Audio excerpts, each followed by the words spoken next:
Today we have Calvin speaking to us, and he's a renowned coach, as many of you I'm sure know, and he's here to talk to us about advanced performance gains. Take it away, Calvin. All right, let's get this party started. Thank you so much again to yourself and the ATA for inviting me to do this so-called virtual lecture. And we've got lots to cover, so I think I have about 70 slides.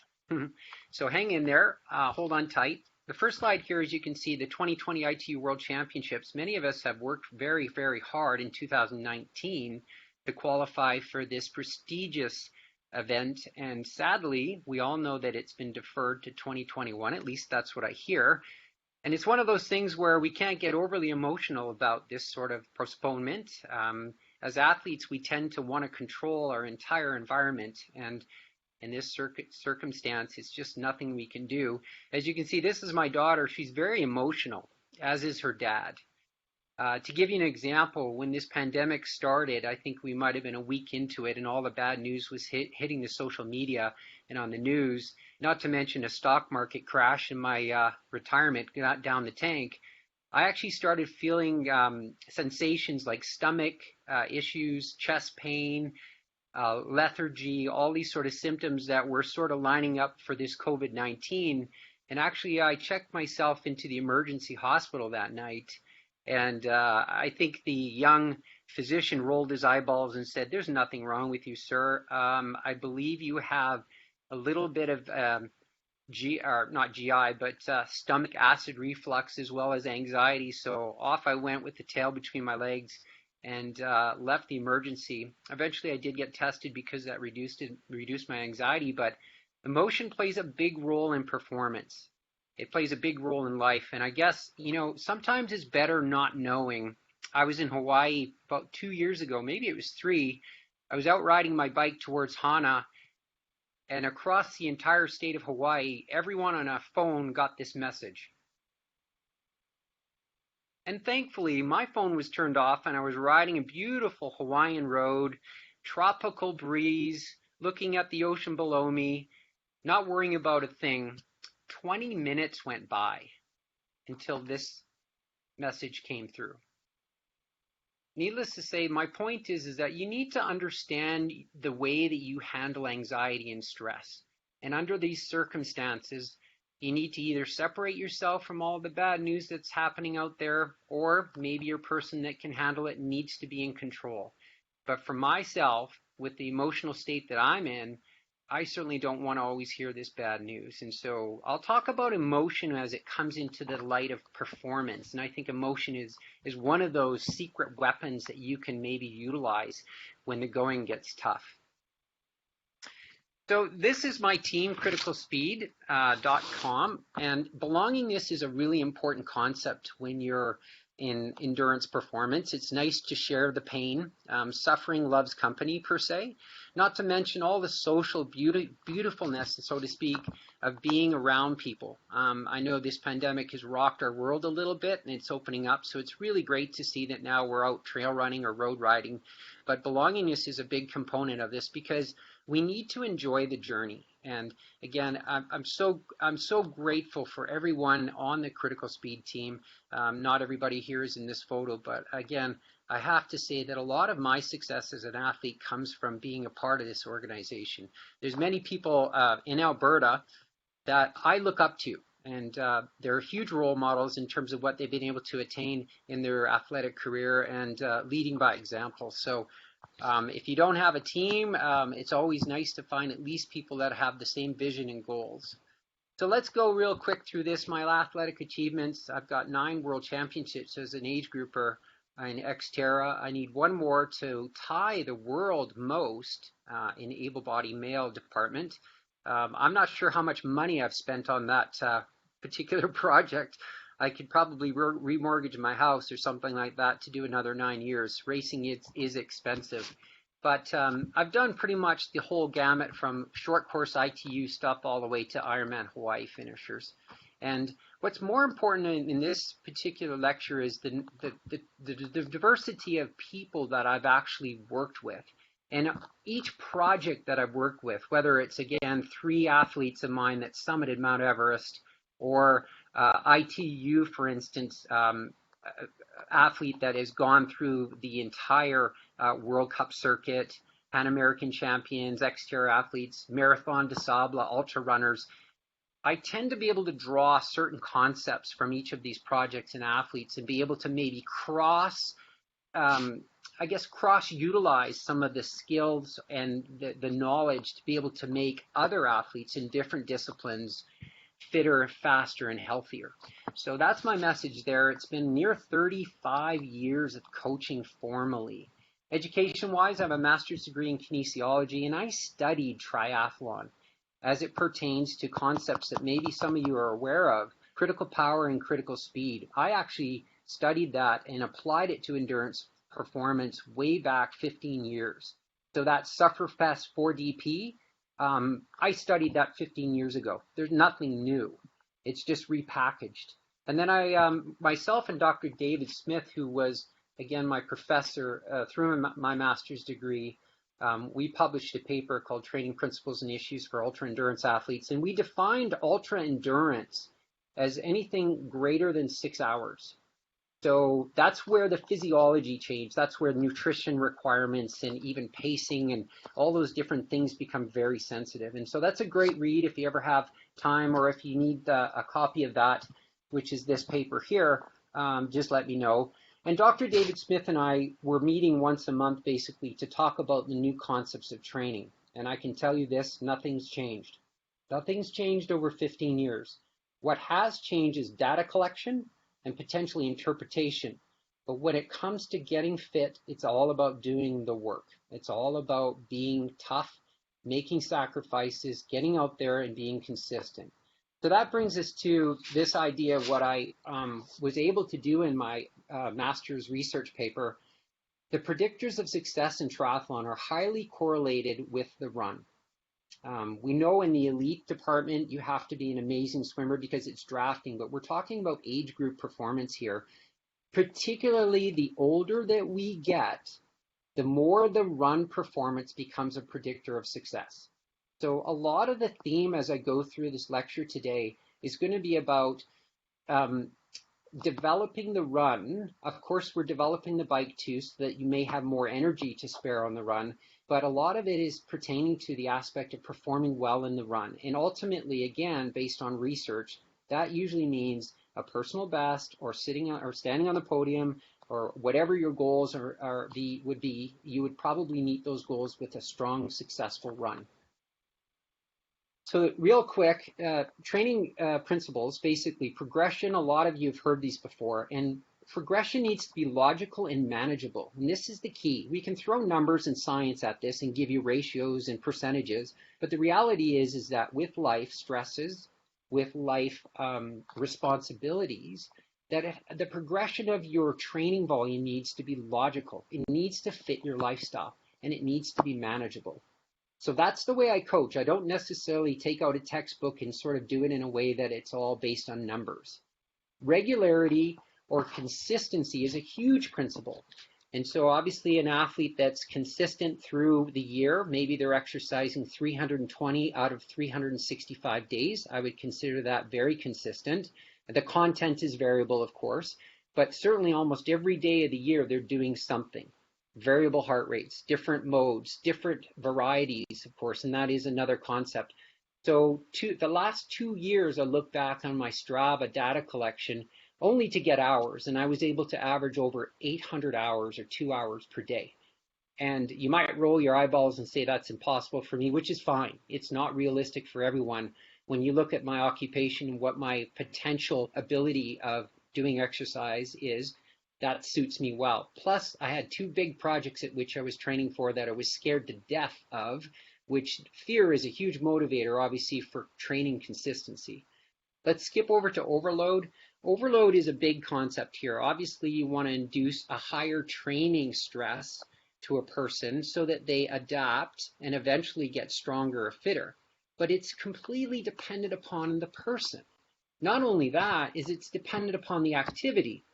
You know this better than I do, is that when you go for a swim, you're not overly beat up, but when you go for a run, you know that your joints and your muscles are sore. So it is dependent upon the activity as well. So we know that maybe an older athlete might get great performance out of only running twice a week, but we know that maybe their weakness might be more of the swimming, so they might swim 5 or 6 times a week. But the overload can be dependent upon the activity and, again, the background of the person. Variety is all about longevity, and I've been now racing endurance sport for about 35 years, maybe more than that. I grew up in Penticton, so immediately I was thrown into this multi-sport lifestyle. And variety is important, and I'll tell you why, because you need to have the mental sort of freshness to be able to keep going for as many years as I have, or some people on the other end of this lecture. You might be in the game for a long period of time and you might be nodding your head, is that you need variety. You don't just swim, bike, and run. And again, that'll be a theme that comes up in this lecture as we move forward. Recovery is just as important as loading, and really, for that matter, it may be more important. Again, I keep talking about the older athlete out there, but recovery is even more important than the loading, because if you've been 3 decades or 4 decades of doing this consistently with lots of variety, your aerobic foundation is highly developed. And so you need to sort of change your approach. I know that my approach to World Xterra has changed over 14 years. I've been doing the World Championships for now 14 years, and I have all my training documented, and I guarantee you that the type of training that I do now is substantially different than what I was doing 10, 15 years ago. And it's primarily because I wasn't able to recover well enough with that amount of loading 10 years ago or 15 years ago. So recovery is critical. We'll talk quickly about that as we move on. Balance, again, is all about even the energetic side. And I'm not saying that it's a 50-50 balance, but in the case of aerobic health-promoting exercise versus anaerobic intensive exercise, the balance really is more like that 80-20 rule. And many of you have heard that before, and it does work. It doesn't always stay that way, and when we get into the final stages of development for a high-intensive exercise, the balance shifts. It might be 50-50. And same with the balance of movement patterns. When you look at swimming, a lot of it is more of that internal rotation of the shoulders. And basically, if you swim too much or you have shoulder issues from past injuries or whatever it may be, you actually will have more injuries, chronic issues. And so you have to develop the opposite movement pattern or external rotation to be able to balance that stress and strain through the shoulder. And lastly, specificity. And so specificity means that you need to be very, very clear about the distances that you plan on racing in. So an Ironman athlete is completely different than the sprint ITU distance. And even the Xterra, when you think about the sport analysis of Xterra, it's completely different from both of them. So you need to be very clear about what exactly you're trying to do in your goals. What is that number 1A race, your personal Olympics, and be very, very specific about how you train and prepare for that race. And my forte is going into the off-road aerobic power side of things. And again, you'll see that some of the training that I do is very specific to that. Progression. My wonderful daughter. And all I mean by progression is that be patient. Be very patient in your development. Even be patient with the type of equipment that you purchase. I see a lot of beginners on these rocket ships for bicycles, and it's too much for them. They're too low. They're actually getting back and neck pain. And it's a classic sight when we see them at about 120, 140 kilometers into an Ironman, and they're no longer in aero position. So we have to keep this in mind, and in the progression, if it's not too aggressive, you'll enjoy the process. And then we go back to the principles of training. It just simply means that you'll be consistent, you'll enjoy it, you'll have lots of different varieties, and ultimately, in the end, the win-win is that you'll probably have great long-term development and success in endurance sport. Equipment. So this is my rocket ship that's 13 years old. No, I have not bought a new bike. It's not the bike anymore. To be truthful, it's me. So I'm either training strong and specific to what I'm doing. I'm not going to blame it on this rocket ship here. And so I find a lot of people, they love triathlon because they like buying toys. I get that. That's fun. But the thing is I don't think you need to chase equipment to go faster. I mean, put your time into, of course, the development. and the planning of your training season, and then focus on the nutrition. And the third big pillar is work on the mental side. And that's going to come true through the rest of this lecture. So this is the frustrating aspect of endurance performance, is that adaptation is so slow. Of course, the cellular changes that we're asking our bodies to doing in this rest and recover, or this stress and rest recover phases, it goes back and forth. It goes on for weeks and months, and then eventually years. Again, you need to be very patient with these sort of adaptations. Okay.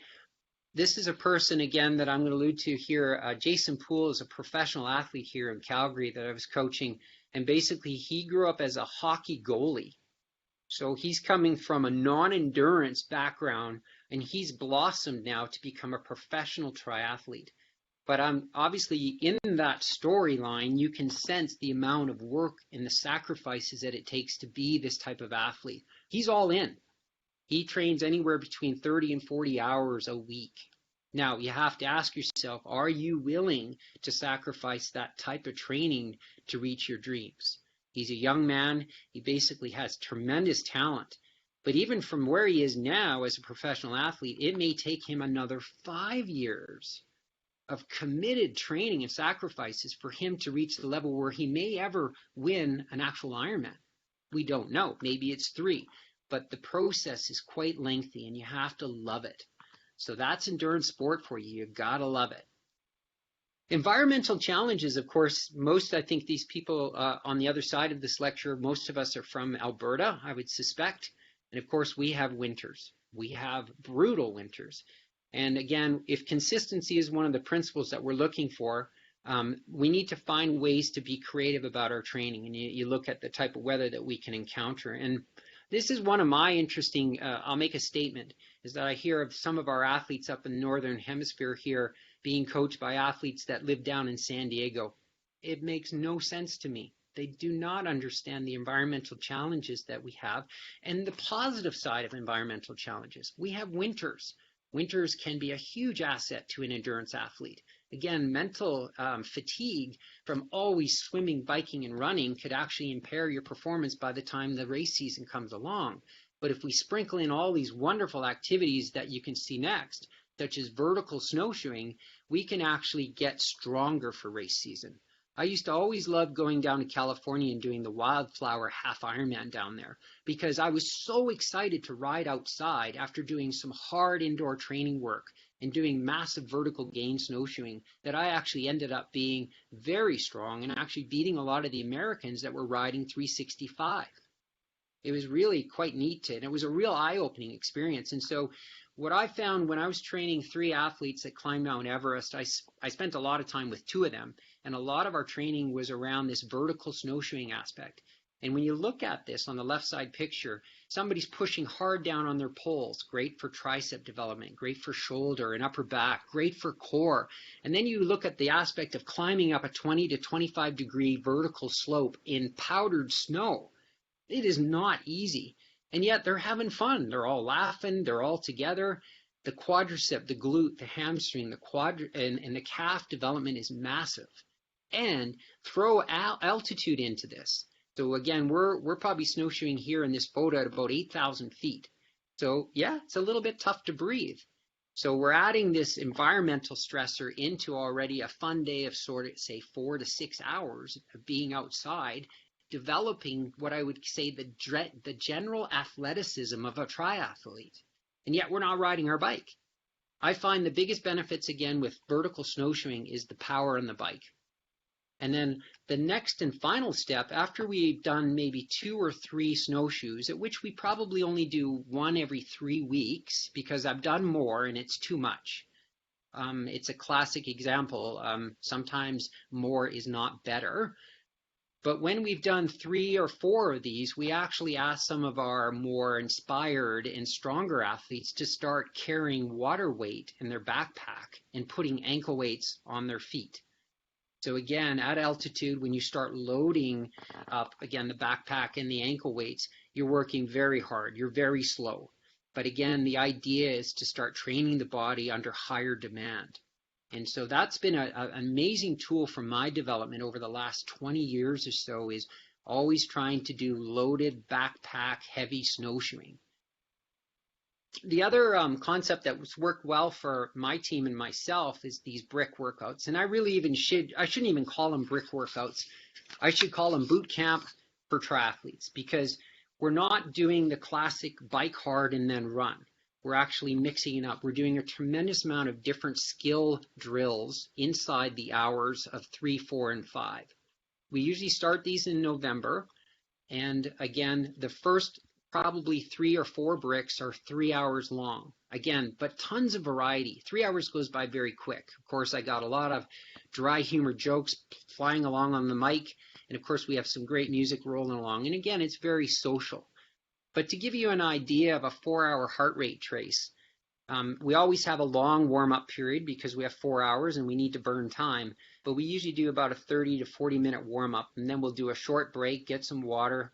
Then we go into a sort of a technical sort of side of things, single leg drills and working maybe big gear push-pull type things. And then there's a short break. And then maybe we'll change it up and we'll do sort of a VO2 max type set where we go up a gear every 30 seconds or a minute for a 5-minute block. Do 3 of those. Then when they come off the bike onto an indoor track, they're told to do maybe 3 laps, which is only 600 meters of running, but every lap, loosen up and try to go a little bit quicker. So they're feeling their body, they're feeling again the length of their soft tissue and muscles start to lengthen out, and they're pushing the pace a little bit. And then after about 3 laps, they're required to do a bunch of conditioning, which could be push-ups and pull-ups and side planks, leg lifts, and all of these sort of things. Once they complete maybe 5 tasks, they go back to the track and run 3 laps, descending 1 through 3, again, meaning that they go faster each one. That entire transition time is about 15 minutes. Then, of course, they get to regroup, hydrate, fill up their bottles, etc. And then we go into the next component. And again, the theme might be strength now. Over gear, push, pull, working on that component of cycling strong. Or we might go into some high RPM, 120 RPM sort of stuff. But you're getting the idea is that that's why it's really good to say that it's boot camp for triathletes, because you're working on all the skills that are necessary for us to be good triathletes in the springtime. And we all know that the global calendar is telling us that, hey, I can race in March, I can race in April. By golly, well, that means that your developmental side is pushed into our winters. And I still think even if you're racing in July and August, these type of workouts are perfect. Now, coming back to this statement, more isn't better. So I've tried to do these once a weekend, and it's too much. There's too much fatigue. And this is even in my late 20s and 30s. What we find for frequency of doing this type of workout is once every 2 weeks, starting out at 3 hours, and then eventually maybe into the new year pushing to 4, and then sprinkling in a few 5s in there. And sometimes the 5 hour isn't necessarily for the physical condition, but it's for the mental strength. It's being able to endure 5 hours inside, sitting beside the same person with bad jokes and persevering through 5 hours. And so this has been pretty much the key sort of workout for our group here in Calgary. Again, starting in November, going all the way till about the 1st of May. It just depends on the weather. Here's a picture of some of the condition that we do in an actual brick. Again, we have anywhere between 35 and 50 people that come out. Oops. So group swimming. So let's just quickly talk about swimming here. What's really important, again, is developing triathletes. And again, most triathletes aren't the best swimmers, and that's fine. The most important aspect here is having a good coach that can basically isolate each person and basically giving them 2 or 3 big things that they need to work on. To be honest, I'm not a huge fan of drills. I think a lot of the drills out there are really hard to learn and execute in the water. And to me, a lot of them are a waste of time. We're not really understanding, or the athlete's not really understanding why they're doing them, nor can they apply them to their own swim stroke. So again, it's better that a coach identifies 2 or 3 things that this person needs to work on, whether it's body position or spreading their legs when they're kicking, etc. And then maybe what's a better plan is to pull that person outside of the water and get them to do some dry land tubing technique drills, and then push them back in the water and allow them to execute and feel what it's like to go back again into the water. I just want to make sure I cover this. And so with swimming, usually we have a group of people that swim, let's say it's a test set of 15 by 100s with 15 seconds rest. There is a subgroup, of course, that will say, well, you know what, I can hold 2 minutes or slower.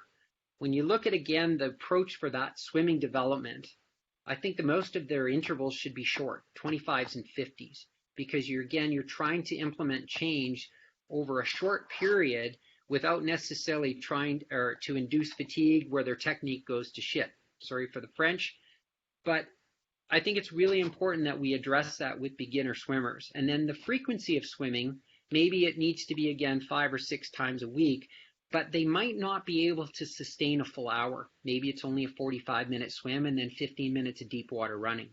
The next grouping, again, is maybe a swimmer that can go a minute 45, for instance, for a test set of 15 by 100s. And now they're in that medium range. They're actually swimming okay. And again, technical change would be important, but they could probably handle intervals from 100s to 200s without their technique falling apart. Again, I think, doing some dry land training would be useful. And again, frequency is very, very important for swimming. You always need to be in touch with the water. Even jumping in the pool after whatever you're doing for 1,000 meters is still going to benefit you with that concept of frequency. And then finally, the next classification is these people that swim maybe 130s. And again, now we know that their form is reasonable. Where they can improve on that is, again, swimming anywhere between 12 and 15 kilometers a week, doing some strength training, doing lots of tubing sort of thing, and swimming with people, of course, that can push them in the pool. The first group and the second group, you have to be very, very careful that you don't compete with people in your own lane and get off task. So if you're off task just by trying to keep up with that particular good-looking girl or good-looking guy, of course, you're not really practicing a good stroke. So, but as you get to the level of 130s per 100 or faster, you're in that lane with like people in your training. So I've seen people move from lane 1 to 2 to 2 to 3 fairly quickly, and that doesn't pertain to everyone.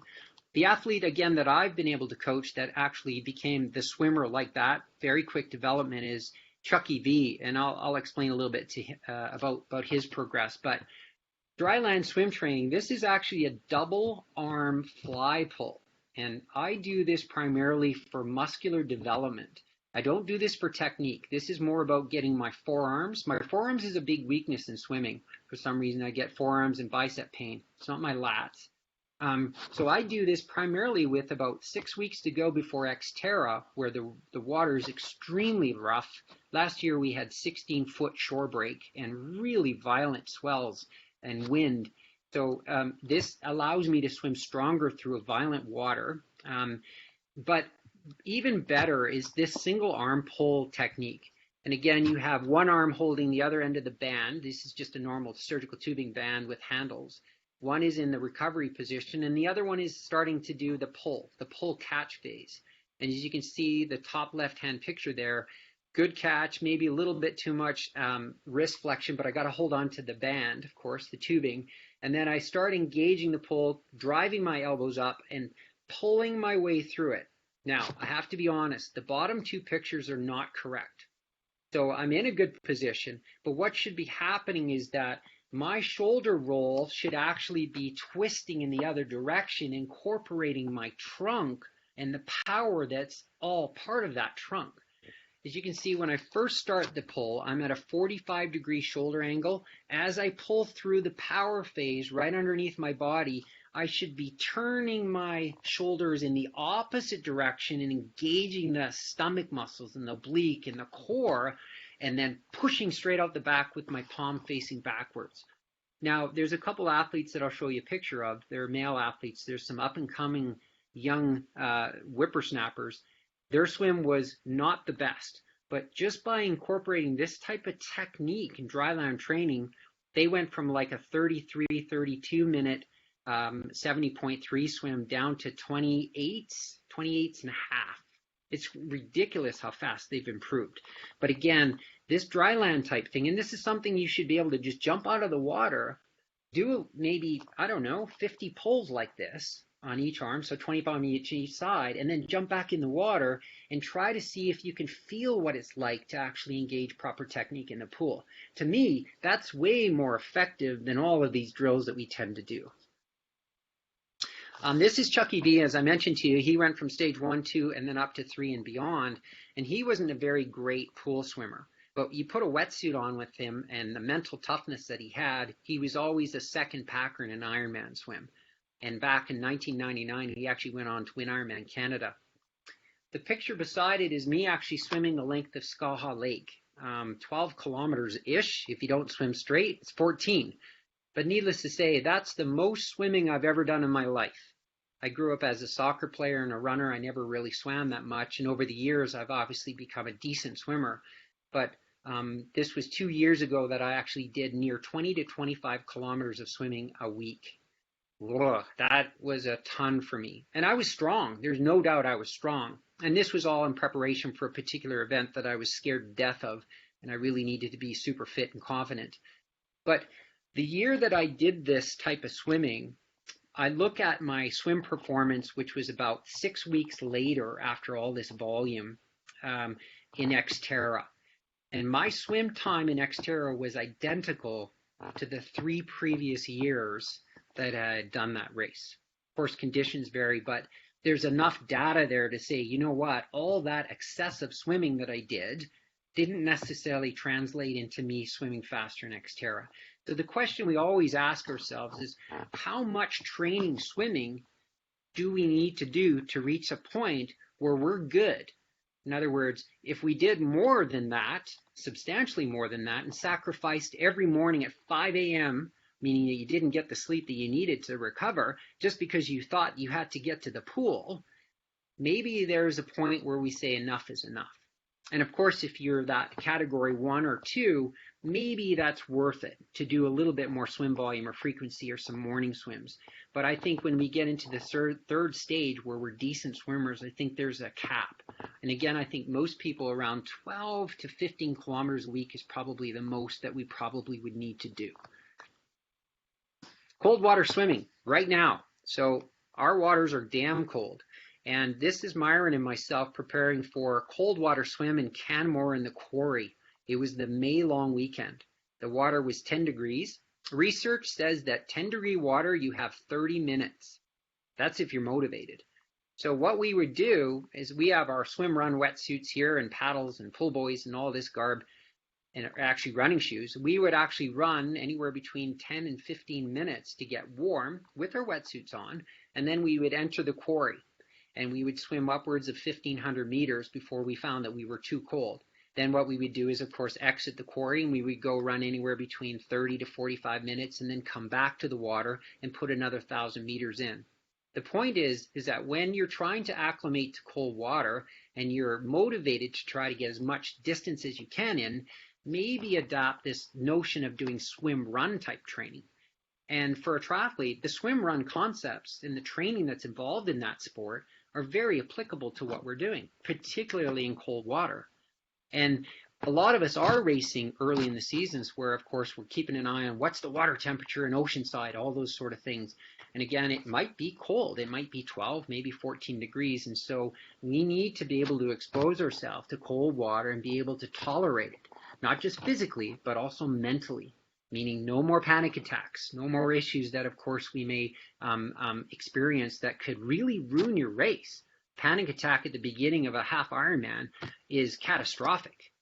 Yeah, that just rocks your confidence. And so, again, this is a great tool and technique that we did a few years back that I really highly recommend for most triathletes when there's a race season. Track sessions, this is interesting. So over the entire winter, we do track sessions every Tuesday night. And most of you go, wow, why are you doing speed training during base phase? Well, I don't even call it base phase.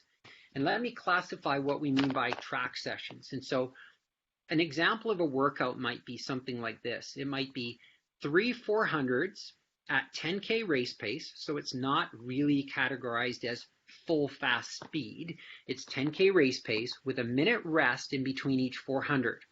After you complete 3 400s, you are then required to do 6 minutes of body conditioning. So medicine ball work there, bridging, obviously side leg lifts, doing some whatever we had set up at the time, using the physio balls, using the gliders to do some mountain climbers, whatever it may be. And then after you finish 6 minutes of that conditioning, you are now required to do another set of 3 by 400. Again, not faster, but it's very difficult coming off of this type of conditioning to run smooth and relaxed. And triathlon economical running is important. So this again is teaching that. A lot of great things about these types of workouts is the fact that you're with your teammates, which is super fun. The aspect of inducing high heat, meaning that you're training hard, intensive, in usually indoor environments, creates a lot of body heat. So you're training your body with thermal regulation. That's important. And lastly, what's important in the off season to do speed work is that your connective tissue, joints, ligaments, tendons, everything is becoming strong. And so that's an important phase that we will need to have a strong body to be able to get into the spring phase where actually we do some of the longer intervals per se.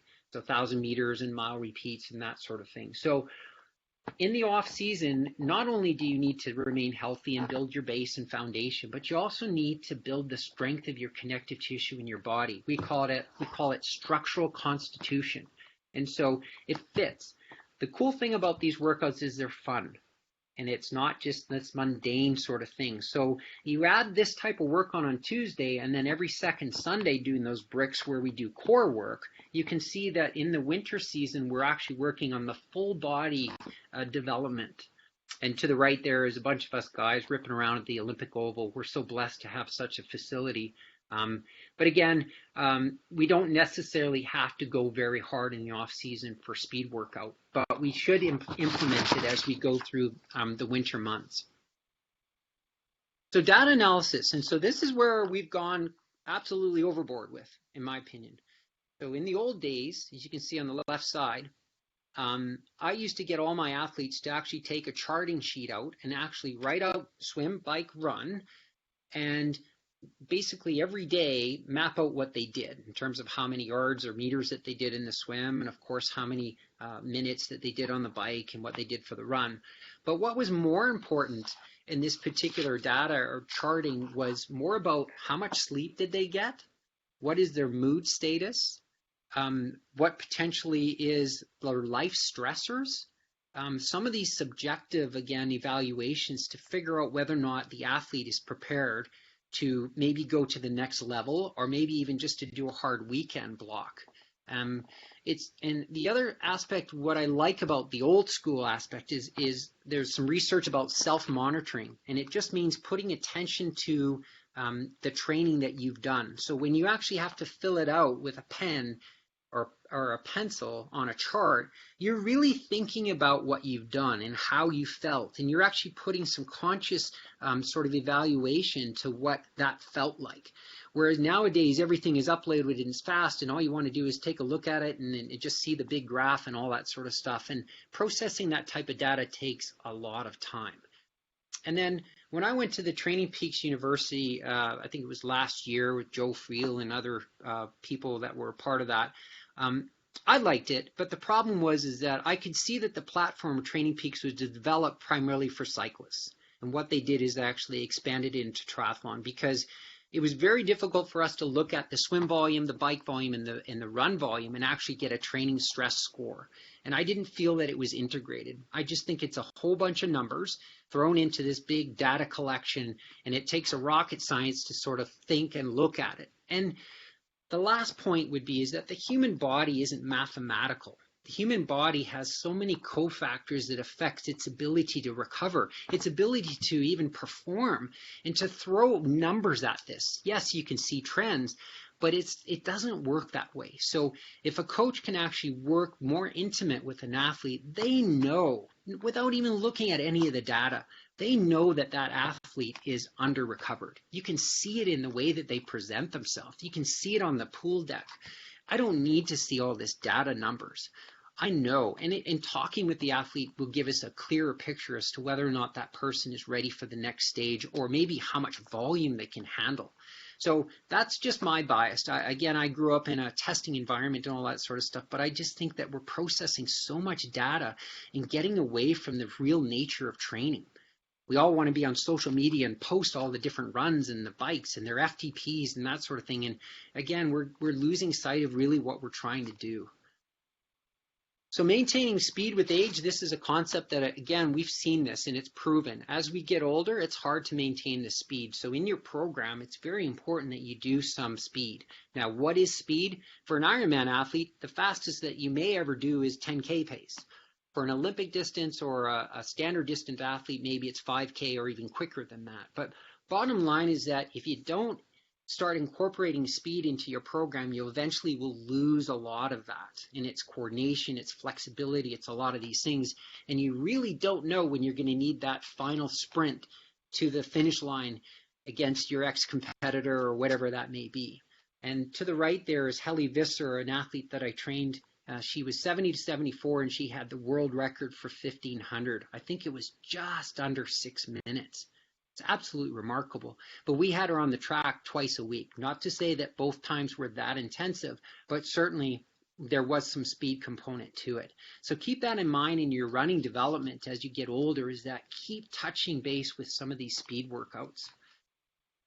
This is, again, come back to my master's degree. We did a tremendous amount of testing at the University of Calgary, the high performance lab there, and using a metabolic cart, and then, of course, maybe adding some data from lactate testing. And, you know, there's pros and cons to this. A lot of us don't have access to a metabolic cart, looking at respiration or expired gas and looking at zones and fat burning zones and this sort of stuff. And I think that's great. But again, it's overdoing the data. I think using just blood lactate is a great way of testing athletes. And as I said, it's fairly expensive to do some of this high-end testing.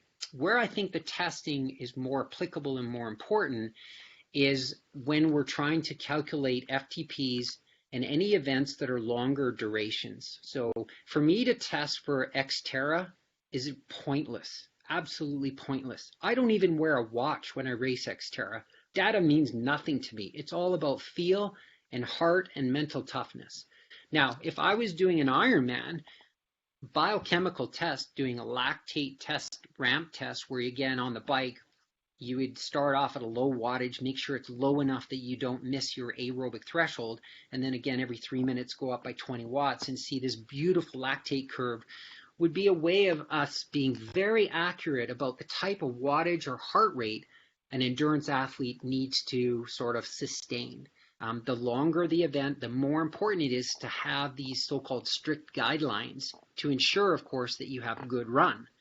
So I think the testing is very, very specific to more about the distance of the event. And that, again, comes clear about specificity. So I'm doing a lactate test here, and all these FTP performance time trials, in my opinion, overinflate time trials, or overinflate your FTP. If you're serious about knowing your FTP, do a blood lactate biochemical test and truly know what it is. Because I guarantee you, if you're strong-willed and you're in a group of people and you're doing a time trial, that if you take the calculation of that average power minus 5%, your FTP will be substantially greater than the true biochemical readiness of your body. And I think you're doing yourself a disservice in training too hard. So that's a huge premise of Ironman or 70.3 training, is that get some testing done and make sure, for sure, get some testing done before your race so that your coach or you can figure out what heart rate zone and power. I think using those two parameters together is far superior than just one of them. What sort of zones that you need to be in, and give the athlete a cap, meaning don't exceed 250 watts. Do not exceed a heart rate of 155. And again, now you're going to guarantee or ensure that the athlete has a decent run and not overextending themselves. So I like this idea of doing just this blood lactate stuff. And then also my advice to doing run testing is do it actually running. Don't do it on a treadmill. Do it on a track. This is Sanjay here. He was preparing for the 50-kilometer road championships. And we needed to know what velocity, what speed of running would he be capable of running 50 kilometers. And through this, again, blood lactates, he would run 800 meters at a certain speed, do a blood lactate sample. Then he would run 800 meters again, slightly faster, until he basically ran to a maximum speed. And from, again, the blood lactate data in the curve, we were able to say this sort of speed here, a range, would be where you need to start the race. And then after a certain point, of course, heart rate gets thrown out. It's more about running on heart and motivation to the finish line. But the guidance at the beginning of a race of this nature is very, very important. And so again, I'm a big proponent of doing testing for running, actually running, not on a treadmill. Training environment, this is Jill Savage, and I worked with her for many years, and I was able to be a part of her journey. She was ranked 27th in the world, and when we were all said and done, she was ranked 5th in the world. She's one of Canada's, well, there's only been a few Canadian female athletes that had ever won World Cups, and she won 2 of them. And actually, she was able to beat Siri Lindley during that era, which she was unstoppable at that time. And basically, at that time, the Canadian Victoria, the National Training Center, was developed. And Jill is a homebody. She basically says there's no place like home. And when she went to Victoria to train with like athletes in professional coaching and physio and everything that came along with that, she found that the quality of her training and the quality of her rest was impaired. And basically my message here is that, you know what, there is no place like home. There's no place like being around your own dog or knowing the training environment that you're familiar with and knowing that if you have a good day that particular run would have taken you 25 minutes and a bad day was 35.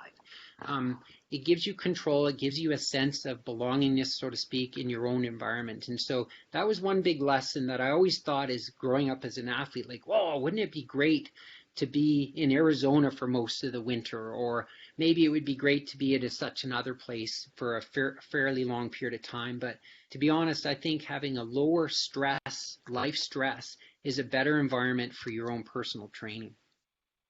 This is my life schedule. Oh my gosh, looking at this, and Sundays are fairly busy doing those bricks or doing big snowshoes or doing sim tries, spending some time with my daughter in the evening. Mondays is an active recovery day for me. And again, this is probably 15 years of my life, the way this sort of is laid out. And so my Monday nights are just an easy flop swim. And on that note, a lot of us are using those flotation pants.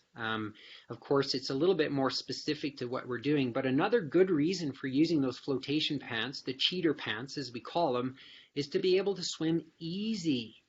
During a recovery swim, you want to swim easy. You want to float through the water. You want to work on technique and form and not worry about dragging legs. So that's, again, my Mondays. As you can see, the middle part of the day, I tend to have a biorhythm that says, go to bed, have a sleep. I might sleep 20 or 30 minutes, but basically I split my training days into AM and PM, and it works very well for me. Now here's a tip for endurance athletes that are a little older, again 40s, 50s, into the 60s and beyond, is that what's worked well for me and other athletes would be to do a heavy Tuesday and Thursday. And what do I mean by that is that my Tuesdays I do a bike and a run, and on Tuesdays again the focus is the run, and that's the track workout or interval workout that I have in the evening. During the daytime, I might do an easy bike ride, 60 minutes, maybe up to 90 minutes. But that day is loaded a little heavier on the lower extremity.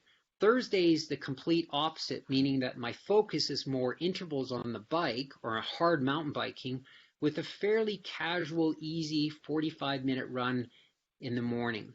When I get fit and I get into my last 6 weeks of development for Xterra, I tend to do some stairs in on the Thursday. And then what works well for Wednesdays, again, is to double swim. Swim in the morning, maybe sacrifice a little bit of your sleep and your rest, but get up and do 2,000 meters with the seniors at the local pool. Don't get all anxious about them getting in your way, but get in 2,000, 2,500 meters, get on with the rest of your day, and then show up to the team swim later on that night and swim strong. And you might think, boy, I'm going to be tired. I may not swim that well. honestly, you'll swim really well. Having that morning swim makes a big difference. And you're able to achieve a lot more distance in that day, adding to the week. So often on a Wednesday, I could put 5,000 or 6,000 meters of swimming in. Coming off a fairly heavy Thursday, we roll into Friday, and again here I'm usually upper water swimming, or I'm doing an easy flop in the pool. I'm trying to recover, getting ready for a heavy Saturday. And Saturdays tend to be sort of a longer run or a simulated triathlon. But the way that we've done this for Ironman athletes is that after we start our bricks in November and December, so we've done 4 bricks before the new year.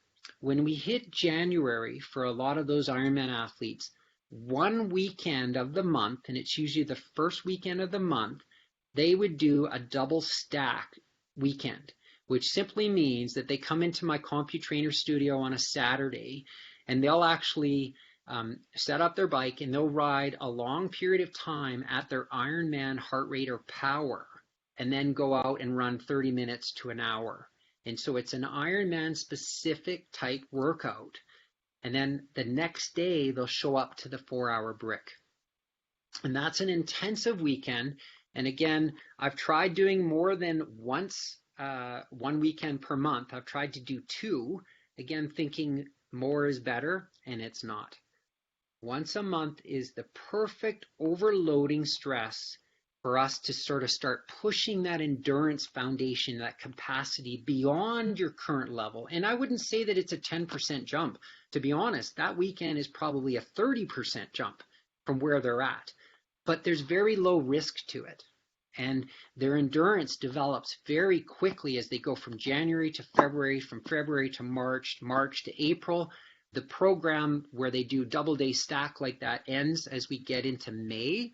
And then by that time, they're ready to go out and ride. I'm not kidding you. They can ride 100 miles on a weekend that is good weather. So already you're ahead of the curve in being developed enough that you can start being specific about your Ironman training and goals. Because a lot of us are scrambling through July and August to be prepared for Ironman, trying to build base and be specific and maybe develop some speed. It's too much. So you really need to start back early. And again, the way that we've sequenced it is that come the new year, we do a double weekend stack. And it's worked very, very well. Teammates here, here's some super rock stars. And I want to say a few things about this. Suzanne Boyd, amazing athlete. She won her age group at Ironman Canada a few years back, and she's qualified for Kona 3 times. If you look on the far right, that's Danelka Bush. Again, she was 58 seconds away from winning the Pro Xterra female title. This is back, I believe, in 2011. And in the middle is the phenom, the leader of this trio is Sheila Croft, who her work ethic was just completely outstanding. And she won the World Ironman Kona Championships after a 3:07 marathon after a hard bike. She had the fastest amateur female run time in Kona up to about 2 years ago on that really good weather day. It was beaten by 2 minutes. She also won the world title in 70.3. My message here is that these personalities, when they train together, and you can see they're having a lot of fun, but they feed off of each other. And if you can find a small group of people that have the same goals, yes, they were doing sort of different events, but have the same goals and attitude and commitment, that you'll find that you'll reach higher levels in your own performances. And so it's really neat to emphasize that who you train with makes a big difference in how successful you may be. And here's the 2 up-and-coming superstars, Clint Denzel and as well as Michael Schneider. And these 2 people coming up in Alberta will be the fastest amateurs hands down in Western Canada. To give you an example, actually 2 weeks ago they were training in Vernon. Their swimming has improved immensely from this sort of the forms that I've talked about. But Michael Schneider there, when he goes and run mile repeats, he holds 5:15s. That's on the track, and so he's running 5:30s off the bike. And Clint is just a monster on the bike, and his running is extremely strong. So what we're waiting for is a race schedule. We're waiting for a race to see what sort of development and success that they're going to have for this next term of racing, whether it's in 2020 or it's going to be in 2021. But I'm super excited to see these two athletes see what they can do. And again, training together can only enhance their development and their performances. So again, this is another way in the summer where as triathletes and runners, we'll go out and do some scrambling. Again, it's great for the mental aspect of staying away from swimming and biking and running, but it's still, again, developing leg strength, core work, all of that sort of stuff. Just don't have a fall. Camps are awesome. And so on the left side is a camp that I've been putting on at Maui for the last 12 years, I think it is. And one of the features of Maui is, of course, the mighty Haleakala. And part of the camp goals is that we want to challenge these athletes, these campers, to be able to do something that they never thought they could. And in this case, it's riding from Paia all the way to the summit of Haleakala, 10,023 feet. And again, for most people, it's 5+ hours, maybe 6 hours of riding. And it's not easy riding. It's very demanding riding. So that's part of the notion of having a camp, is to explore those mental boundaries and those physical boundaries. And then another thing that we started doing maybe 3 years ago is going to the Grand Canyon and running across the rim. And no, it's not rim to rim to rim. I find that's actually the next stage or the next level. But it's something that's scary. It's something that's attainable, and it's something that you need to keep your training on track to be able to prepare for such an event. And so camps and adventures have their place, and you might want to sit down with your coach and plan it out in the perfect timing, because sequencing of these sort of things into your training makes a huge difference. And on that note, just because we don't have a race season, it's truly an opportunity for us to do some of these things. Again, normally when you have 6 or 8 races planned in the season, you say, well, I can't go do that hike with so-and-so, or I can't do that big gravel ride or that epic road bike because it interferes in my training progression and it's going to make me feel too tired. Well, right now during this pandemic, it's the perfect opportunity for us to utilize our fitness and our health and do things that we've always wanted to do. So that's, I guess, the silver lining of this whole issue that we're going through right now. So again, this aspect of challenge yourself mentally and physically leads to this aspect of central governor. Imagine this: a 15-year-old in India cycles 745 miles with her disabled father on the back of her bike. True story. So the central governor pertains to the idea that, my gosh, there's no way in this task that her brain was saying, you can't do this. Her mind was saying, I have to do this day in and day out to save the life of her father. And so we go back to this idea of endurance performance, is that what ultimately is some of our limitations. And we're thinking that a lot of it is this central governor, this aspect of our brain shutting our body down, thinking that it's going to do harm. And is it trainable? Can you override that? Absolutely. And we're seeing more and more cases of this with some of these crazy endurance events that are happening around the world where they're running for 30, 35 hours. This whole idea, this backyard type approach, or some of these epic trail adventures that they're doing, it's remarkable to see the development that we had in suppressing the central governor and overriding the system of fatigue. And my story was a few years back, I think it was 2013 or 14, where I lost the World 70.3 title by 11 seconds. It came down to the last mile, me against this Richard person from Switzerland. And I learned from that race, and it's not a failure by any means, but I learned that I needed to work on the mental side of things. I needed to harness the emotions that I have as a person and somehow turn it into a positive way of excelling in endurance performance. And that was a really big lesson that I learned on that day. Switching focus here real quick is functional strength development. Again, I'm huge on this. I'm huge on loading my backpack up with 45 pounds of lead poker chips. And I learned a lesson not to bring poker chips. It's better to bring 2 liters of bottles of water so you can dump it if you get into trouble. And 5-pound ankle weights. And I found that doing this is Mount Allen at altitude, for me to incorporate 2 of these training sessions over the last 6 weeks before Xterra, I probably gained 20 to 30 watts in FTP by doing these 2 particular workouts. When I put that backpack on at the beginning of this hike, I can't even believe the fact that I'm going to carry this for 6 hours. And incidentally, this was a technique that I used with an athlete. Her name is Beverly Watson. And we realized that she needed to get super strong on the bike. Her swim was really good. So she exited the water, I think, in about 2nd place overall in her age group in the 60 to 64 age category. But we needed her to be a monster on that bike. And we knew the winds were going to be really, really brutal. So she was able to outride all of her age groupers, all of the ladies in her age groupers, in a group by 20 minutes. And part of the success of that was I had her doing a tremendous amount of heavy pack work. And the reason why that worked well for her, she is a huge backpacker mountaineer person anyways, and she's really strong, muscularly, structurally, she was really strong, and she could handle this type of training. And we knew that we needed to get her a lead on the bike to be able to hold off the superior runners in her age group. Needless to say, she won the world title and set the world record in the 60 to 64 age category in Kona. Again, 2 years ago, unfortunately, that was broken when they had such favorable weather. So this is going to be a little bit advanced for anybody that's interested. Last year, myself and Myron Tetro, we had this great project of doing this Trans Rockies run.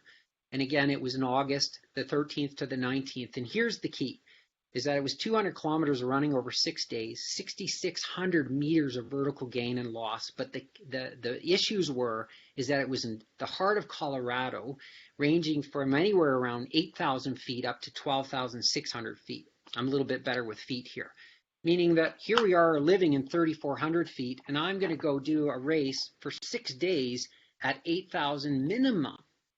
And I needed to figure out a protocol at which I know I could use to adapt my body to handle that type of strain. And so I got together with my professor, Dr. David Smith, and we came up with this protocol.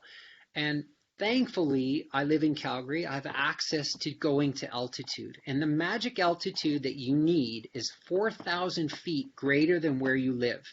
Anything higher is too high. Anything lower doesn't give you the training response or the best bang for your buck. And so you can see that based on the dates that you can see on the screen, every 4 days, and that's also critical, every 4 days, I was taking a full day to get in my car and drive out to Kananaskis or Sunshine Ski Village to do anywhere between 3 and 5 hours of fairly strenuous aerobic work at altitude. And you can see on the 5th, there's 6 by 1 kilometer repeats on the Highwood Pass at 2,200 meters. There's no way that I could have done that workout on July 21st. And actually, I brought my girlfriend out to that workout, and I think she just about left without me because it was so strenuous trying to do kilometer repeats running up and over the pass, turn around, up and over the pass. You have to be superiorly conditioned, and your body has to be acclimated to this type of altitude.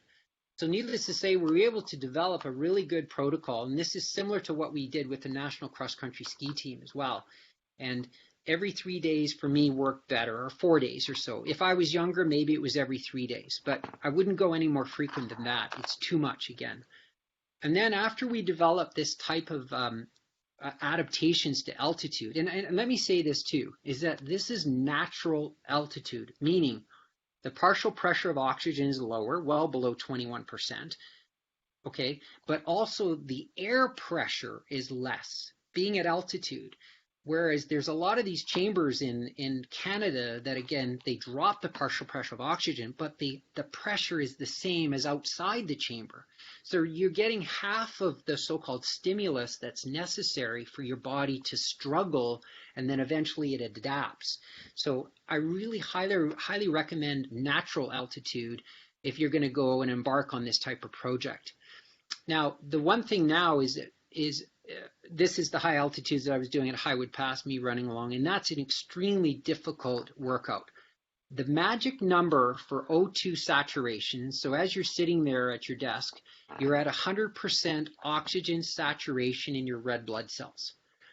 If I were to go into my studio here, and if I did a max VO2 5-minute all-out bike ride, and I've done this, my O2 sat would be 92%. From 100% down to 92, and I was absolutely cross-eyed. The max that I could possibly go. Bring me a bucket, I'm done. 92%. The magic number for us to get the adaptations necessary for the physiological changes to reach peak performance is 85% saturation. So the only way of inducing this type of training is to do it at altitude, probably again 4,000 feet, greater than where you live, and also induce a strenuous exercise. And what we found in this protocol, the best thing would be to do anywhere between 4 and maybe 8 sets of about 5 minutes. And for me, that was around the kilometer mark. So this is a lot of science that we've worked at the Canadian Sports Centre that I was able to implement into my project last year, and I had a great week. This picture here at 13,000 feet, all I wanted to say about that is it's too high. You don't need to go to 13,000 feet. The final thing here, and again, this is very advanced, I apologize, but this is a tool that the Canadian Sport Institute has been using for near 20 years, and it's a rebreathing device. It's intermittent altitude intervals at rest, and I've been using it now for about 15 years. This is one of my first times I've ever used it because there's no gray in my hair. I can tell it's quite a while ago. But the first few times that you do use it, you should be supervised. And what it is that you're rebreathing your own air. And inside that white cylinder are crystals that basically take away the carbon dioxide. So you can keep rebreathing your air. And as you rebreathe the same air, the O2 contents gets lower and lower and lower. And eventually your O2 sat in your blood drops from 100% down to a specific level. And this works really well. And so the protocol is it's 12 days right up to your race. So the last 12 days, you use this device and you start out at moderate levels, maybe getting your O2 sat down to 88%. And the other aspect that's important is because they're intervals, it means that you use this device for 6 minutes, then you take the mask off for 4. And what you're doing is creating 6 minutes of stress and allowing your body 4 minutes to recover and regroup. O2 sat comes up to 100%. Put your mask back on. Again, 6 minutes rebreathing. And I've had a lot of athletes that have had amazing success using this tool. Rosemary Gaspache, she actually was 3rd amateur in Kona one year, and she did this prior to leaving to Kona and while she was in Kona with tremendous response. And her comments were she felt like she was just effortless in the swim because there's a little bit of restriction in the breathing pattern of it. But needless to say, it's 12 days of doing this protocol. The first 2 days, we get down to an O2 sat of around 88%. The next 2 days, we push down to 86%. Then we go down to 84%. And for the last 4 or 5 days, we get down to an O2 sat of below 80, somewhere around 75 to, that's a little bit high, a little bit too low, maybe 76 to 78%, which is pretty much the same sort of O2 sat that you would achieve at 15,000 feet. And so the message here is that I was able to go to natural altitude for a period of 3 weeks doing the hard work, get a lot of the big changes out of that work, but then I could use a tool that I could keep and maintain the red blood cell mass that I was able to achieve and keep that plasma volume that's critical in performance. And so for the last, say, 10 years of my Xterra racing, and I only do this on the really important races, I've been able to use this protocol of altitude training and using this ALT O2 device that, of course, keeps me in that peak performance sort of side. Now, somebody would ask me, well, what sort of gains will this give me? I don't know, maybe 3-5%. 3 to 5%. But when you're on the edge of maybe qualifying for a particular world championship, or again, you're fighting for a podium spot at a world championship, 3 to 5% make all the difference.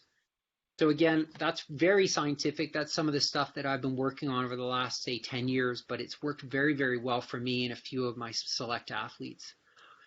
Body mass, here's goofy. And body mass is one of those things that puts the icing on the cake. And so, of course, you can go out and spend $15,000 on a bike that's maybe 1 or 2 pounds lighter, or you can be very attentive and know exactly what body weight or percent body fat do you have a great outcome. So, of course, there are the dangers of going too lean, and there's the dangers of trying to get too lean too fast. But I know that I train at maybe 148 pounds, and I race at 140. So my strength mass ratio is extremely good at 140 pounds with all the training that I'm doing, the heavy pack work that I do, and then I get light. And so I find, again, my performance reaches that next level by getting nice and lean. And lastly, the benefits, again, of being lean means that you're able to dissipate heat a lot better. So if you're racing in Hawaii like I do, or any hot, tropical, humid place, or really intensive performances, you want to be able to dissipate the heat readily, really quick-like. And the leaner you are, the more readily you can do that. The other side of this equation is, again, this happens over the last 6 weeks. I clean everything up, my nutrition, and I'll show you an example of that real quick. But as my body mass goes down, I start to run with a 6-pound weight vest. I don't want my body to adapt to a lighter body. Actually, I'm going the other way by carrying a 6-pound weight vest. All my runs, I do this. And actually, I mountain bike with this as well. So I don't want my body to adapt to a lighter weight, and yet I'm getting lighter. So as you can see that when you actually take the weight vest off and you're 3 days away from your race, you really feel fast. You feel fit, you feel fast, you feel ready. So again, a bit more an advanced technique, but again, I think if you're going to spend 8 months training for a particular event, you should do the last step, which means get lean. Get ready to perform, and then in the process of getting lean, add weight to your training. This is another key one that I've actually realized, and you saw many pictures of this, but I actually do a lot of stair work for Xterra, and it's about power, it's about hip flexor strength, because again, if we think about the predictors of success, it always comes down to the run. And one of the driving strengths or the mechanical aspect of running is hip drive. So strong hip flexors means that typically you'll run faster in a fatigue state. After a hard bike, what's going to drive your stride length? It's strong hip flexors. And so I do a tremendous amount of this work. And the other aspect of doing this type of training, and let me say this training with a 20-pound weight vest, 5-pound ankle weights, and 1-pound wrist weights, just for the icing on the cake, is extremely painful. It's extremely difficult. And for that matter, you can't even do it during hot environments because you overheat.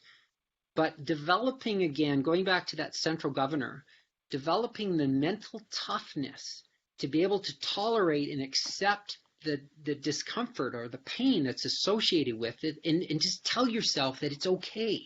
It's okay to feel this way. Don't stop. Don't give up. If you run to the top of the stairs, you'll win the world championships. You keep giving these your brain these signals like, don't give up. Just keep going. And often this type of workout that you see me there, I've got my gritting face going on. This is usually more painful than the race itself. And I ask you, are you able to go to that pain tolerance if you never practice it in training? Specificity. You need to be able to go there, being specific about your sport. Now, in an Ironman, do you ever need to go there? No. The discomfort is completely different versus, again, this type of training. So brain versus body, mental. So I know I'm fit when basically my body is saying, give it all. I'm ready. And the limiter is my brain. Whereas when you're not fit, it's the other way around. Your body is barking at you, but your brain is saying, come on, you should be able to go faster or harder than this. So I know that I'm starting to get fit when there's a shift between the relationship of my brain and my body. And so a lot of it is mental. And this is me at the Penticton ITU Cross Championships. I actually had a virus and I was quite sick. And I was trying to chase down this Australian gentleman who was a couple minutes ahead. And I never did catch him, but I just love the expression on my face. This is a story that just happened last year. And it's the execution of racing. It's where everything needs to come together. So this was, again, just last October, 2019. And I came out of the water in 4th place in my age category. And I was fine with that. I knew that would be fine. And I was strong. I'd done all the work for my mountain bike fitness. And it was a double loop on the mountain bike. And I came through the first loop, and some bystander said, "You're 4 minutes back." And I said, I'm 4 minutes back? In my mind, I actually thought I was first because I passed several people with the 50 to 54 age category. And I thought, 4 minutes? That's impossible. There's no way that I can gain 4 minutes. And then all that negative thought, I really had to push it aside and say, you know what? You train harder than any of these guys. You got to bear down. So the second loop on the mountain bike, I just went absolutely crazy. And I took a chance. I knew that if I went this hard, I may not be able to run or I could cramp. But here's a picture of me basically on the second loop, and I am just all in. I thought, if I'm going to give this a go, I got to go now. I racked my bike. I got the same feedback that says, hey, you're 2 minutes back. Go get him. You can catch him on the run. He's wearing red. Go find him. He's wearing red. So I was extremely motivated. And I thought, well, I've got 3 miles of uphill. We gained about 1,500 vertical feet. And I was just all in. I turned around a bush, a bunch of trees. Where is this guy in red? Nope, he's not there. Okay, I keep running. I pass a few guys. Nope, where's this guy in red? Nope, I'm 2 miles into it. I got 1 more mile of climbing. I thought, I got to make my move now. I keep running along this course. No guy in red. I get to the top. Now we're on the technical descents. I'm going as fast as I possibly can. 2 miles to go. Still no guy in red. I'm running down to this final beach point where there's about 800 meters on really, really thick, bad sand. There's 2 guys in front of me, and I'm looking and looking and looking. And I'm thinking, where is this guy in red? And then finally, with, say, 400 meters to the finish line, I thought, you know what? Second place is pretty damn good. I'm pretty proud about my effort. I cross the line. I get a text message. I won my age group. The guy was wearing blue. He was wearing blue. I passed him 1 kilometer into the run. My point with the story is that sometimes your brain, if you can convince it to go into the world of hurt with purpose, sometimes you can do extraordinary things.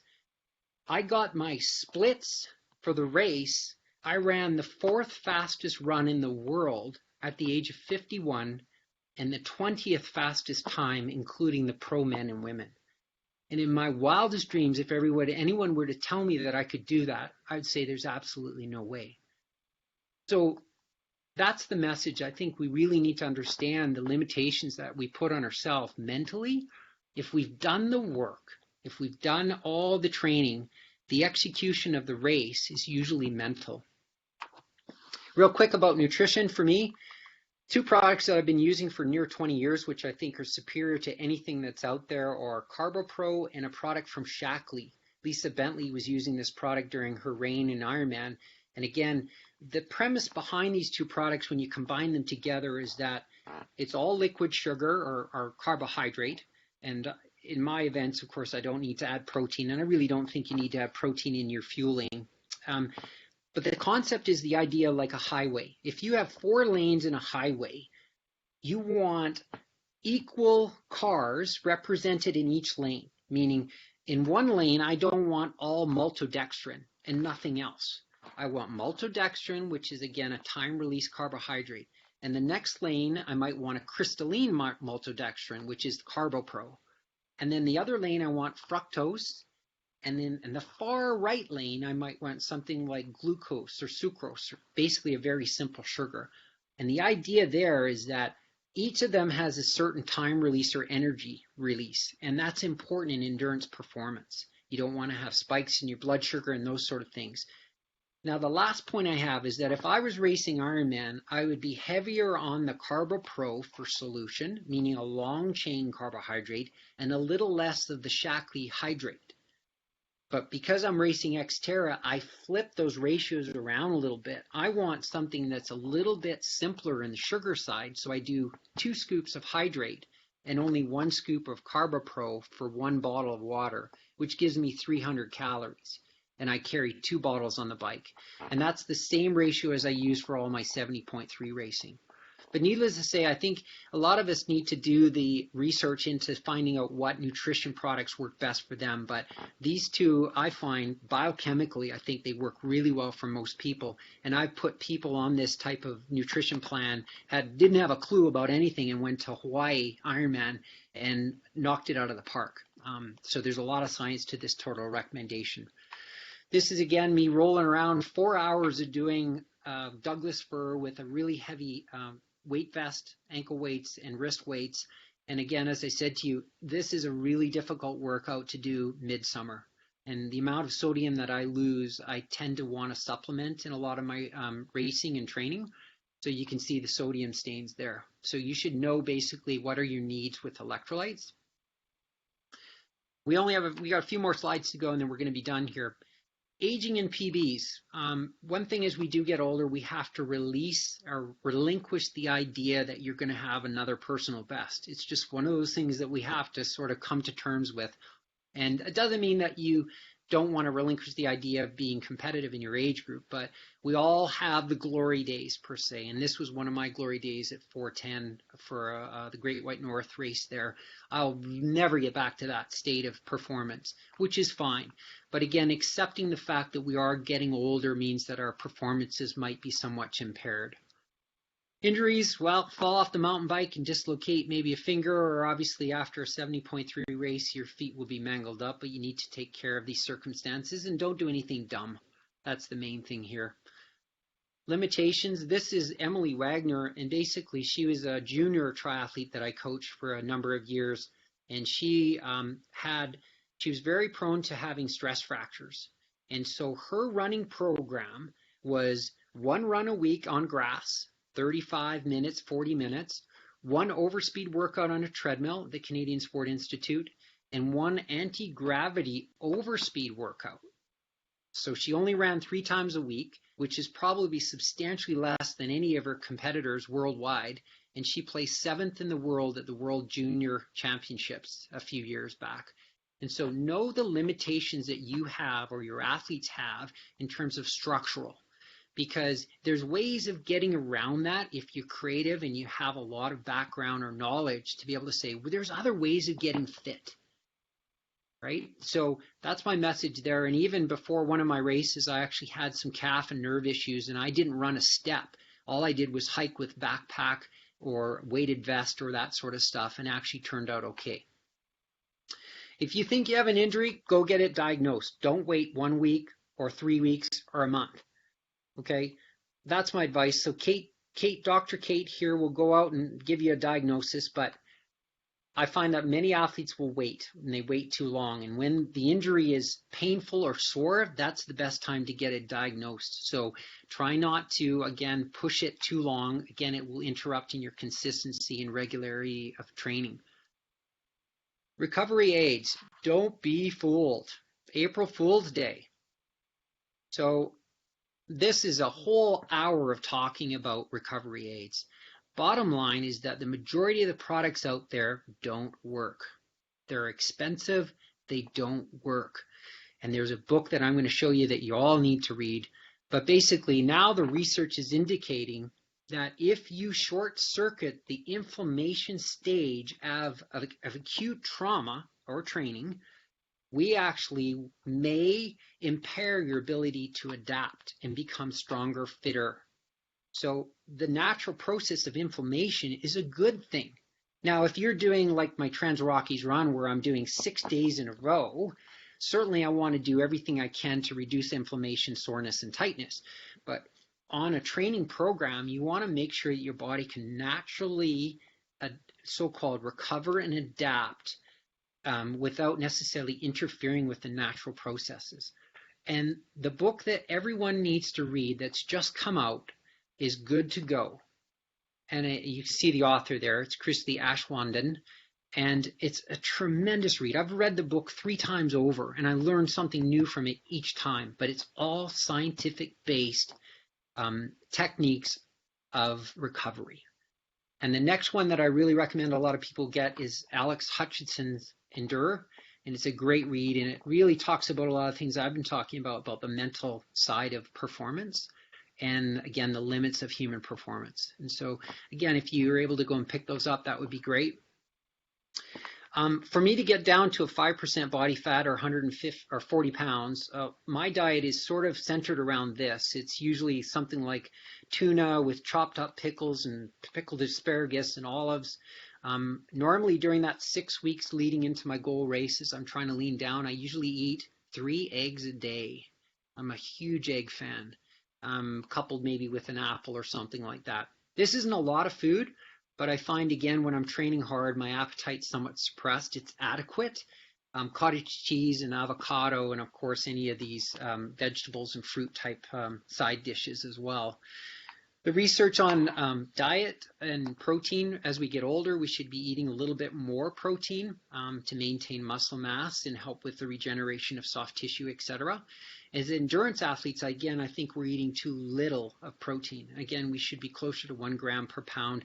And this is all advice and information from Dr. Stu Phillips, PhD from McMaster University in Canada. He's one of the leading researchers with athletic performance and maintaining muscle mass. And so if you have the time, just Google his name. You'll see 2 or 3 podcasts at which you can, again, learn a ton about nutrition.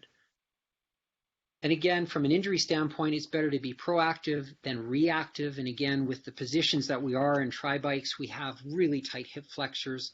From swimming, copious amounts of mileage, we need to do lats and chest and shoulders. Internal and external rotation, again, external rotators are undeveloped, so we need to work on those. And the big thing here is that after long runs, I really like to schedule in for my team to do swims, because it's very therapeutic to bring the body back into its original length and get it to, again, recover in what I call a fluid environment with pressure. Injury prevention, I think we only have about 6 more slides to go here real quick.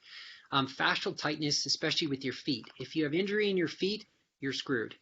Bottom line is it's very difficult to do much training with plantar fasciitis or bone issues or stress fractures and those sort of things. So keep your feet healthy. Again, with the knee, usually it stems from being in arrow position a lot. It's a terrible position to be in. Your neck it's terrible. Sore neck pain, back pain, tight hip flexors, really tight piriformis. And so after every ride that you do, whether it's in arrow position or not, you should always do some hip flexor stretching. Again, it'll keep your body healthy and ready to go for the next day, which is likely going to be a run or a swim. But really make sure you spend some time addressing some of these tightnesses that, again, will really impair your ability to be consistent with your training. And this is a complication that I find is fairly common. It's one of my ailments.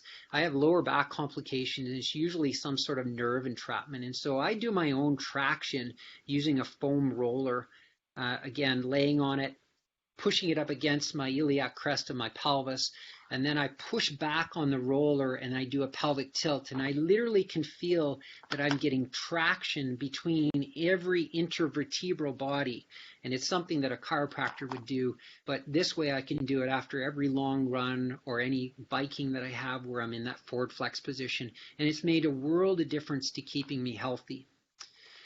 And the other side is a piriformis nerve entrapment again, and this is just probably coming from all the biking where you can use a tennis ball to potentially put pressure on the origin and the insertion of this particular muscle so it relaxes and it doesn't push on the nerve, giving you sciatic nerve pain or any of these limitations that will impair your ability to train.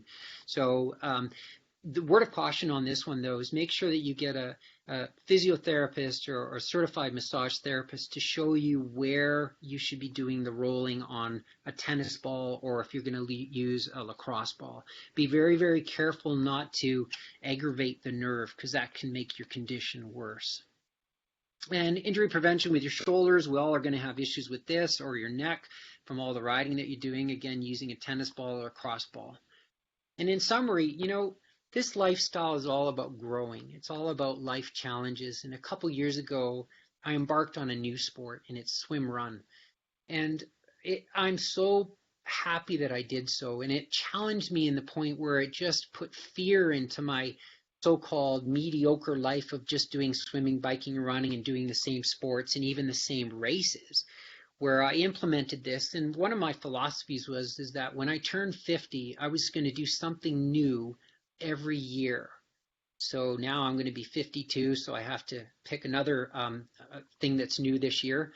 And one of the biggest challenges and the most emotional satisfactions that I've ever had, primarily because I was so fearful of being able to accomplish this, was the World Swim Run Championships in Sweden.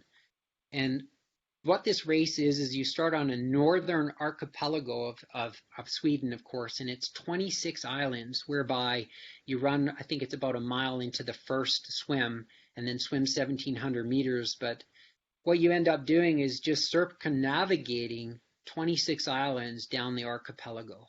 And this is the Baltic Sea. It's open water swimming. I've never run 50 kilometers in my life. And this event actually was 75 kilometers of running, total running over 26 islands, and 10 kilometers of total swimming.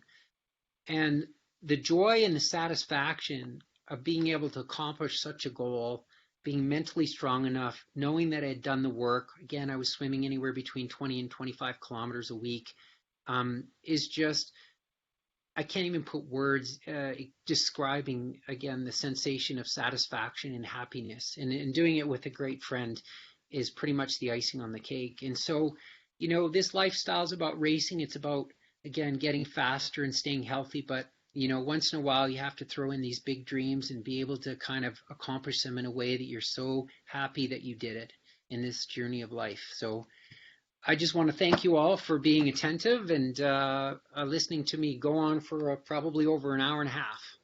Thank you very much. Thank you very much, Calvin. We have a couple of questions in the chat box. Can you see those? Let me just see if I can get out of this. Cal, I have to go, but thank you very much. That was great. Okay. No, thank you. See you later. Bye-bye. Okay. Bye-bye. Cal, you can just stop sharing your screen. Got it. Yeah. So Stan asked if there were any books that you would recommend, but I know you kind of already chatted about books, but are there any other ones apart from the ones in your presentation? You know what? I like the last two that I did recommend because they're current. Again, a lot of the research out there, they're realizing that some of the research back in the 70s and 80s was not done properly. It depends what exactly we're looking at learning. And, whether it's the psychological side, psychology of it, or if it's the physiological side, training and that sort of thing. The new ones are really good. Anything that's been published over the last few years, of course, because it goes back on the recent data and scientific evidence for human performance. So right now, I think if they started with those two, I think you'll find that there's enough content in there to reach that next level in endurance performance for sure. Yeah. Miles and Witska asked, how do I know what amount of electrolytes do I need? Yeah, that's actually an interesting and good question. And again, over my years, I've just known that, of course, I'm a heavy salt sweater, and I've been able to experiment with, say, 500 up to 750 milligrams of sodium in an hour. And again, that will fluctuate according to the environment. If it's a really hot, humid environment, I might actually go up to close to a gram. Again, and that's a really, really high point. There are some companies that will do sweat testing. I don't do this, but there may be some of them in Calgary, but most of them is usually you have to do a particular exercise bout, collect your sweat, and then send it off to them, and they'll actually calculate the rate of loss of sodium. And so that may be something to Google, and then you potentially can follow their instructions to get a little bit more accurate about that.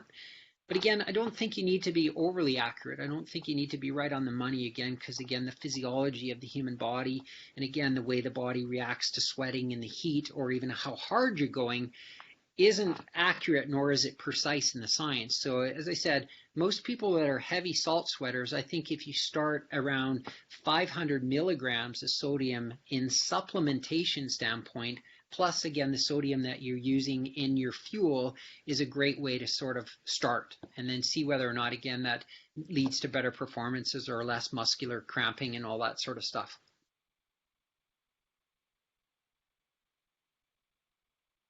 Does anyone else have any other questions for Cal? You can just drop them in the chat box.